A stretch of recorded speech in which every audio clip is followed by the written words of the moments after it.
Hi guys! Good afternoon po sa lahat. Welcome back muli sa ating munting channel. This is Weng BTE. Ayan, maulan. Maulan na weekend guys. It's Saturday and walang tigil ang ulan. Bubugso-bugso. Minsan lalakas, tapos minsan hihinto, pero ganyan lang yung hinto niya. Ambon na medyo malakas. Ganun. Ayan, so medyo tumila-tila ngayon ng konti. Kaya nandito na naman ako sa may mga halaman. Hindi rin ako makapaglaba kasi may naglalaba sa baba. Kaya dito na lang muna ako. 5, 4, 3, 2, 1, go!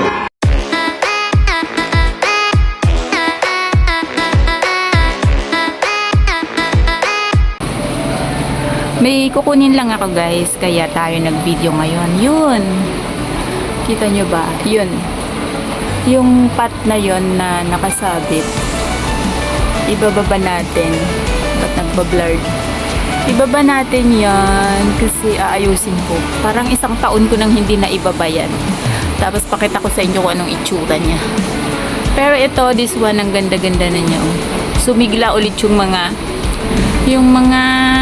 ayan, nakalaylay na yan kasi naulanan, pero diniligan ko yun nung last week kasi nakita ko nga parang ano siya, ang tawag doon, nalungkot yung kanyang etong mga to, pero so far ngayon gumanda-ganda na naman siya.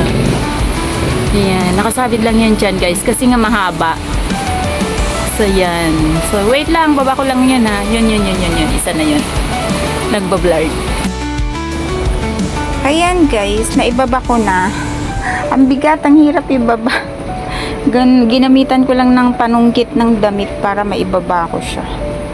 Buti may natira pa siyang kasi ang tagal ko na talaga tong hindi na-check. Ang pagkakaalam ko nga deads na lahat tong nakatanim dito. Kasi tignan nyo naman, di ba? As in, patay na tong mga to. Kasi isang taon ko ba namang hindi binababa to. At saka hindi nadidiligan. Nakarelay lang talaga siya. Nakarelay lang talaga siya sa tubig ulan. Pag umulan, doon lang siya nababasa. Hindi ko na talaga to, napabayaan ko na talaga. Kasi sabi ko, yaan mo nang mamatay siya dyan. Total, meron naman na akong tanim na iba. So, ito yon. So yan, ito yung isa na nakaseparate naman na nakatanim. So sabi ko, huwag ko nang diligan yun, yung nasa taas. Actually, dalawang paso yun. Yun yung isa na natira. So yan, talagang wala na siyang laman. Patay na talaga yung nakatanim dyan. Tapos, ito na lang dapat yung padadamihin ko. Madali lang naman tong tumubo. Ayan, amazing kasi nabuhay pa siya. O, tingnan nyo naman yung puno niya. O, ganyan na siya. As in, napaka matured na yung kanyang mga nagkaroon lang ng laman-laman kahit papano kasi nababasa na siya ng tubig ulan. So, ang gagawin ko ngayon dito, ang hirap kasi kapag ibalik ko pa doon. Kaso, hindi ko naman alam kung saan ko na naman ito ipapatong. At saka may nakita kasi akong yan. Nag-flower na naman siya. Flower to guys. Ito bulaklak niya. So, antayin ko siyang meron pa siya dalawa, tatlo. Bali, tatlo sila. Ayan. Nagbablurred. So, lilinisan ko lang to. Tatanggalin ko tong mga dried na to. Itong mga bulok na to. Tapos, bahala na kung ibabalik ko siya ulit dun sa taas. Ayan. Pakita ko na lang sa inyo kung saan ko ilalagay ulit. So, yan guys. Malinis na siya. Wala na yung mga bulok na halaman na tanim na naiwan sa kanya, yung mga namatay, tinanggal ko na siya lahat. So, puro na to, yan, fresh. Dalawang puno lang pala to yung natira. So, yan. Sana hindi siya maputol kasi ano rin to madali siyang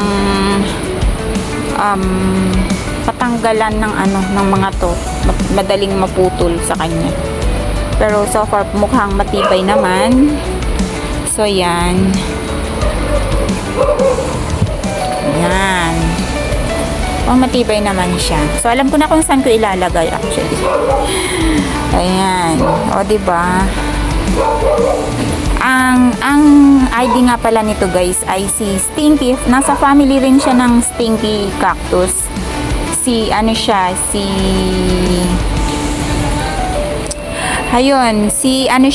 Stapelia gigantea. Stapelia gigantea.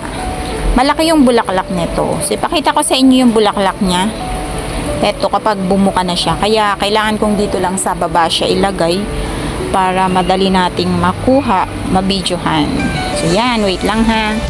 So yan, eto na siya Sinabit ko na lang siya dito. Tinanggal ko yung mga dating nakasabit dyan sa wire na yan. Kasi ano na rin patay na rin yung mga nakatinim dun sa mga paso na yun. Hindi ko lang natatanggal yung mga paso. So yan, eto na siya At least nakahang pa rin siya. Tsaka relax pa rin yung mga naka-relax pa rin tong mga sanga.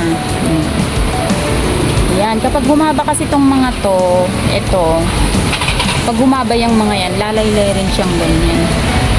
Tsaka to, naka-expose na siya. Kitang-kita, diba? So, yan ang ating Stapelia gigantea.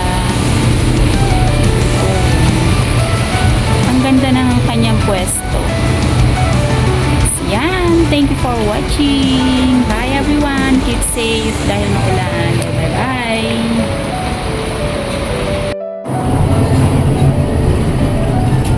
Hi guys. Ipakita ko lang sa inyo to. Yung flower nitong gigantea na to. Ayan, ayan siya Diba ang laki? Ito lang Stinky na to yung ganto kalaki yung flower. Bumuka na ng gusto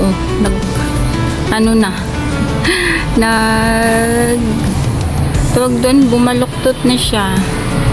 Ilang araw ko na tong inaantay. Tingnan niyo ang laki